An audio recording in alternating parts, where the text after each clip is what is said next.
Hi friends, welcome to my channel. बहुत बहुत स्वागत है आप सभी का। तो फ्रेंड्स, आज हम 40 चेस्ट साइज़ के लिए कटोरी ब्लाउज़ की कटिंग कर रहे हैं और यहाँ पर मैं आपके लिए डबल पेपर पर कटिंग बता रही हूँ क्योंकि हम एक ही साथ में कटिंग कर रहे हैं। अगर आप चाहे तो अलग अलग पेपर पे कटिंग कर सकते हैं, लेकिन डबल पेपर पे कटिंग करने से आपका जो बैक और फ्रंट साइड होता है दोनों भी बिल्कुल एक्यूरेट कट होता है। तो इसीलिए 40 साइज़ की जो चेस्ट साइज़ की कटिंग है ये मैं आपको परफेक्ट तरीके से बताऊँगी। आपका कोई भी हिस्सा कम ज़्यादा बिल्कुल भी नहीं होगा। तो यहाँ पर पेपर लिया है मैंने। पेपर जो है ये डबल फोल्डेड है इस तरह से। तो आप इसी तरह से पेपर लेंगे जो डबल फोल्डेड होगा। आप जो है वन साइड या ओपन साइड किसी भी साइड से इसको रखकर कटिंग कर सकते हैं। तो यहाँ पर पेपर लिया है मैंने। 40 चेस्ट साइज के लिए कटिंग कर रहे हैं तो इसके लिए सबसे पहले आपको जो भी ब्लाउज परफेक्ट आता हो उसकी आपको हाइट यहाँ पर मेजरमेंट करनी है। सपोज अगर आपकी हाइट जो है वो 15 इंच की है तो आपको 16 इंच लेना है, 16 इंच की है तो 17 इंच लेना है। आपको 1 इंच एक्स्ट्रा लेकर चलना है। तो यहाँ पर मेरी जो हाइट है वो पूरी सिलकर जो है मैं 15 इंच की लेती हूँ। तो मैं यहाँ पर 16 इंच के ऊपर एक मार्किंग इस तरह से कर लूँगी। 16 इंच के ऊपर मैंने यहाँ पर एक मार्किंग कर ली है। अब आप यहाँ पर 40 चेस्ट साइज के लिए गले की जो चौड़ाई है इसको ले सकते हैं यहाँ पर 3 इंच तक। ठीक है, 3.25 से लेके 3 इंच तक आप इसको ले सकते हैं। मैं यहाँ पर 3.25 इंच ले रही हूँ, मतलब कि 3 इंच को 2 लाइन्स कम है। और यहाँ पर जो है शोल्डर पट्टी की जो चौड़ाई है इसको मैं ले रही हूँ 3.25 इंच, मतलब कि 3 इंच और 2 लाइन एक्स्ट्रा। आर्मोल हम 40 साइज के लिए 6 से लेके 6.5 इंच तक ले सकते हैं। 6.25 से 6.5 इंच तक आप रखेंगे। मैं यहाँ पर जो है वो 6.25 इंच का आर्मोल रखा है और इस तरह से आर्मोल का जो निशान है हम यहाँ पर लगा देंगे। जब भी आप कटोरी ब्लाउज के लिए कटिंग कर रहे हैं और अगर आप मोस्टली बिगिनर्स है तो आपको सबसे पहले कपड़े पर डायरेक्टली कटिंग नहीं करनी है, आपको पेपर कटिंग करके ही करनी है। आपकी कभी भी ब्लाउज गलत नहीं होती है। तो यहाँ पर देखो इस तरह से हमने आर्मोल का निशान दे दिया है। ये जो साइज़ है ये 6.2 इंच की मैंने यहाँ पर ली है। अब देखो यहाँ पर आपको टेप जो है इस तरह से रखना है। ये जो आपने लाइन लगाई है सेम इसी के ऊपर टेप को इस तरह से रखेंगे और आप यहाँ पर 40 का 4th भाग लेंगे। 4 हिस्से करेंगे 40 के, जैसे 10, 20, 30, 40 4 हिस्से हो गए तो 10 का एक हिस्सा हो गया। तो सबसे पहला वाला 10 का हिस्सा हम यहाँ पर मेजरमेंट कर लेंगे और यहाँ पर एक लाइन ड्रॉ कर लेंगे।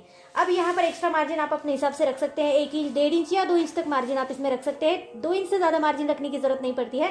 तो यहाँ पर जो है वो पूरा 1.5 इंच का मार्जिन मैंने यहाँ पर रखा। तो ये 11.5 इंच 11.5 इंच का ये पूरा मार्जिन यहाँ पर हो गया है। अब आपको जो आपकी नीचे आपने जो हाइट की साइड को नापा है यहाँ पर आपको कमर का चौथा हिस्सा प्लस 1.5 इंच लेना है। जैसे आपने ऊपर जितना मार्जिन रखा है उतना ही मार्जिन आपको कमर के हिस्से में भी रखना है।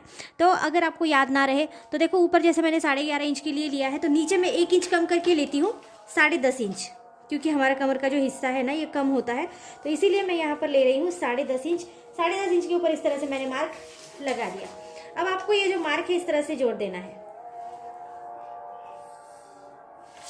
इस तरह से आप जोड़ेंगे। ये जो लाइन है ये तिरछी आएगी, ये देखिए कुछ इस तरह से।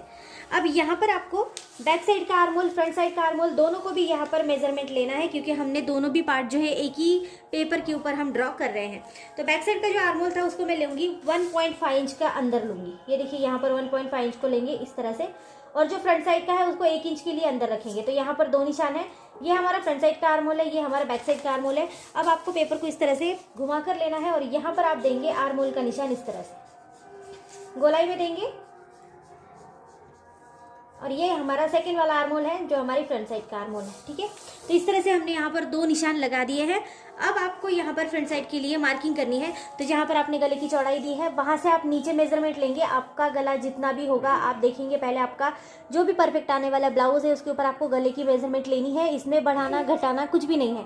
तो यहाँ पर मैं 7 इंच का गला ले रही हूँ, तो 7 इंच के ऊपर इस तरह से मार्क कर दूंगी और यहाँ से भी मैं अच्छे से मेजरमेंट ले लूँगी 3.25 इंच के लिए। कभी कभी यहाँ पर थोड़ा कम ज़्यादा हो जाता है, तो आपको याद रखना है कि यहाँ पर अच्छे से मेजरमेंट लेंगे तो आपका जो गले की चौड़ाई है वो कम ज़्यादा बिल्कुल नहीं होगी।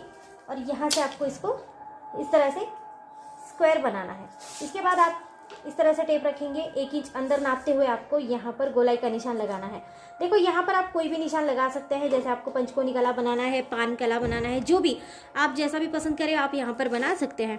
अब यहाँ पर हमें बेल्ट के लिए निशान लगाना है, मतलब कि साइड पट्टी, क्रॉस पट्टी आप जो भी बोलते होंगे, तो उसके लिए हम यहाँ पर निशान लगाएंगे। सबसे पहले हम यहाँ पर 3 इंच का मेजरमेंट ले रहे हैं।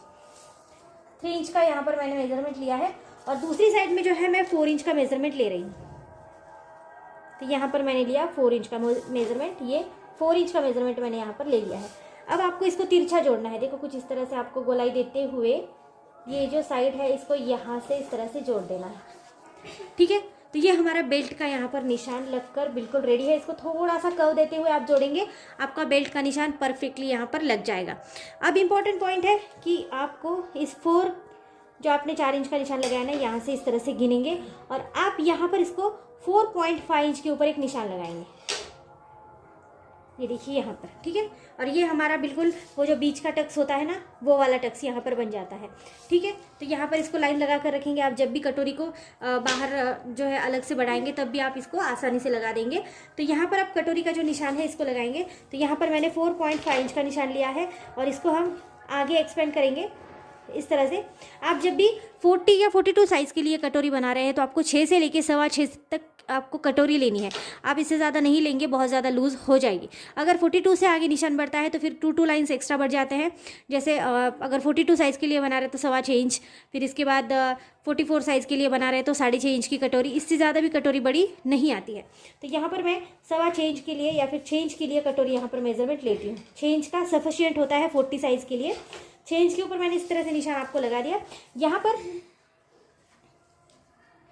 1/2 इंच के लिए निशान लगा रही हूँ। देखो यहाँ पर मैंने 1/2 इंच के लिए निशान लगाया और ये जो हमारा आर्म होल है इसके अंदर से मैं यहाँ पर लगा रही हूँ 2 इंच के लिए निशान। ये जो मार्जिन है ये 2 इंच का मार्जिन मैंने यहाँ पर रखा है। अब ये 3 डॉट आपको इस तरह से जोड़ने हैं, बिल्कुल गोलाई में आप जोड़ते हुए चलेंगे। यहाँ पर आप इस तरह से इसको जोड़ देंगे। यह हमारे कटोरी का जो निशान है ये बन के बिल्कुल रेडी हो गया है। तो यहाँ पर हमारा कटोरी का निशान बन गया है। अब इम्पोर्टेंट पॉइंट, यहाँ पर 1/2 इंच का निशान लगाएंगे। ये बहुत ज़्यादा इंपॉर्टेंट है। अगर आपको नेक जो है वो नीचे आने की बहुत ज़्यादा दिक्कत होती है ना, तो उसके लिए ये बहुत ज़्यादा इंपॉर्टेंट है कि आप यहाँ से इसको 1/2 इंच का निशान लगाते हुए यहाँ पर जोड़ देंगे। तो अब देखो यहाँ पर सभी तरह की मार्किंग हमारी हो चुकी है। इसको कटिंग करेंगे। कटिंग करना भी उतना ही आसान है। तो आप सबसे पहले इसको नीचे की साइड से कटिंग करेंगे। हमें बैक साइड का जो पेपर है उसको अलग हटाना है, इसीलिए नीचे की साइड से कटिंग करेंगे। अभी बेल्ट पार्ट को भी नहीं हटाएंगे और कुछ भी नहीं, सबसे पहले बैक साइड को हटाएंगे। बैक साइड का जो भी आपने आर्महोल लिया है ना, आपको उसी तरह से बैक साइड का ही आर्महोल सबसे पहले कट करना है। देन आप करेंगे फ्रंट साइड के आर्महोल की कटिंग। यहाँ पर भी आपको अच्छे से इसको यहाँ तक कट कर लेना है। इतना होने के बाद आपको टोटली बैक साइड को अलग हटाना है इस तरह से। इसके अंदर हम कुछ भी नहीं करेंगे। अब आपको बेल्ट साइड को हटाना है। तो बेल्ट साइड आपने जैसे भी ड्रॉ करी है ना, आपको अच्छे से इसको इस तरह से कटिंग करना है। ये बहुत ज़्यादा इंपॉर्टेंट है कि आप बेल्ट साइड को किस तरह से कट कर रहे हैं। ये देखिए इस तरह से। इसके बाद आप करेंगे आगे का जो भी आपका आर्महोल था उसकी कटिंग करेंगे।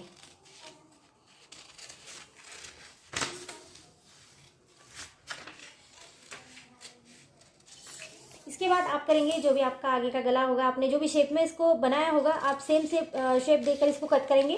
तो यहाँ पर मैंने राउंड शेप दिया हुआ है तो मैं इसको राउंडेड ही कट करूँगी।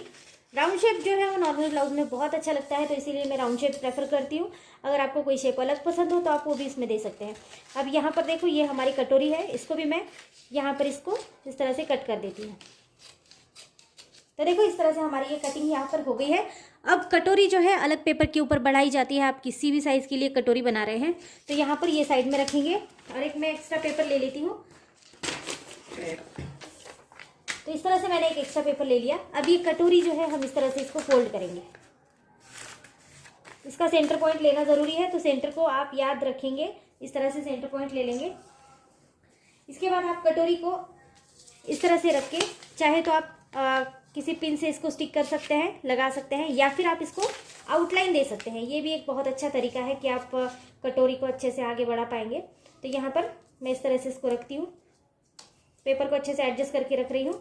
इसके बाद मैं इसको इस तरह से सिर्फ कटोरी का जैसा भी शेप है ना, आप वैसा इसको ड्रॉ कर सकते हैं। आप चाहे तो मैंने पहले भी अलग तरीके से इसको बताया है कि आप इसको कैसे स्टिक करके कर सकते हैं। ये हमारा सेंटर पॉइंट है, इसको याद रखना है। देन आपको इस तरह से इसको ड्रॉ कर लेना है। कटोरी का जो भी शेप आपका होगा इस तरह से ड्रॉ करेंगे। ये वाली साइड को हटा देंगे।